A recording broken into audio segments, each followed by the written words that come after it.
कृष्णा भक्तों, आप सभी को मार्गशीर्ष शुक्ल मोक्षदा एकादशी व्रत की बहुत बहुत शुभकामनाएं। मोक्षदा एकादशी व्रत मार्गशीर्ष के शुक्ल पक्ष में किया जाता है। इस दिन भगवान श्री विष्णु के व्रत और नियम और उपवास करने वाले भक्त पूरे दिन भगवान का कीर्तन व ध्यान करते हैं। एकादशी व्रत करने वाले भक्त सुबह उठकर एकादशी व्रत का संकल्प लेते हैं और पूरा दिन भगवान के चरणों में व्यतीत करते हैं। एकादशी व्रत की कथा सुनते हैं और प्रसाद रूपेण सभी भक्तों को बांटते हैं।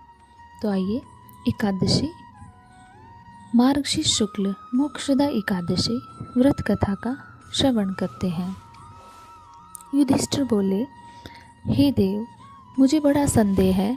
इस संसार के हित के लिए आपसे पूछता हूँ, मार्गशीर्ष शुक्ल पक्ष का एकादशी का क्या नाम है, उसकी क्या विधि है और उसकी विधि मुझसे कहिए। श्री कृष्ण बोले, हे राजन, तुम्हारा प्रश्न बहुत सुंदर है। मार्गशीर्ष कृष्ण पक्ष की जो उत्पन्ना नाम की एकादशी है, वह मुर दैत्य को मारने के लिए मेरे शरीर से उत्पन्न हुई, इसलिए इसको उत्पन्ना नाम से जाना जाया और इसलिए मुझको बहुत प्रिय है। हे राजन, मैं तुम्हारे सामने चर अचर तीनों लोकों के हित के लिए उस एकादशी का वर्णन करूँगा। इसका नाम मोक्षदा है। यह सब पापों को हरने वाली है। इसमें दामोदर भगवान का अच्छी तरह पूजन करें। तुलसी की मंजरी धूप दीप से अच्छी तरह भगवान की आराधना करें। हे राजेंद्र, मैं पुराण की कथा कहता हूँ, उसको सुनो। जिसके माता पिता पुत्र अधोगति में हो, वे इस कथा के पुण्य के प्रभाव से निसंदेह स्वर्ग को चले जाते हैं। हे राजन, वैष्णवों से सुशोभित चंपक नामक सुंदर नगर में प्रजा की पुत्र की तरह रक्षा करने वाला विखानस नामक राजा था। एक दिन राजा ने स्वप्न में अधोगति को प्राप्त हुए अपने पिता को देखा। यह देखकर उसे आश्चर्य हुआ। उसने ब्राह्मणों से स्वप्न का वृतांत कहा। हे ब्राह्मणों, मैंने स्वप्न में अपने पिता को नरक में पड़ा हुआ देखा है। पिता ने मुझसे कहा कि हे पुत्र, मैं अधोगति में हूँ, मेरा उद्धार करो। स्त्री पुत्र मुझे अच्छे नहीं लगते, मैं क्या करूँ।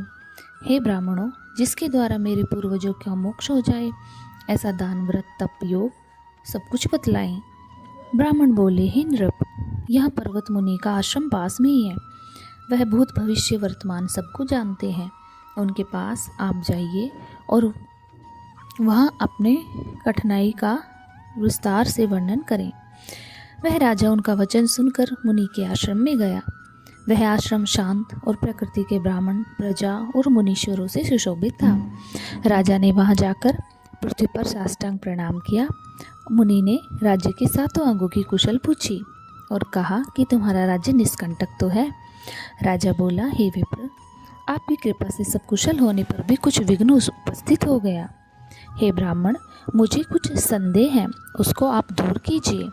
पर्वत मुनि राजा की यह वचन सुनकर नेत्र बंद करके भूत भविष्य को सोचने लगे। फिर राजा से बोले कि हे राजेंद्र, आपके पिता के पाप को मैंने समझ लिया है। तुम्हारे पिता ने काम के वशीभूत होकर स्त्री को रति दी और दूसरी स्त्री के आग्रह करने पर ऋतुदान नहीं दिया। इस कर्म से वह नरक में पड़ा है। राजा बोला, हे मुनि, किस व्रत और दान से उस नरक से मेरे पिता का उद्धार होगा, वह उपाय मुझसे कहिए। मुनि बोले कि मैं तुमसे मार्गशीर्ष शुक्ल पक्ष की मोक्षदा नाम की एकादशी का वर्णन करता हूँ। तुम सब उसका व्रत करके उसका पुण्य पिता को दे दो। मुनि की इस वचन को सुनकर राजा अपने घर आ गया। जब अघ्न सदी आई, तब स्त्री पुत्र और रविवार सहित विधि पूर्वक व्रत करके उसका पुण्य राजा को दिया। वे खानस का पिता स्वर्ग को गया और आकाश से स्पष्ट शब्दों में राजा से बोला, हे पुत्र, तेरा सदा कल्याण हो। यह कहकर वह स्वर्ग को चला गया। हे राजन, इस प्रकार जो इस मोक्षदा एकादशी का व्रत करता है, उसके सब पाप दूर होते हैं और वह अपने पूर्वजों की तृप्ति और मोक्ष का मार्ग भी प्रशस्त करते हैं।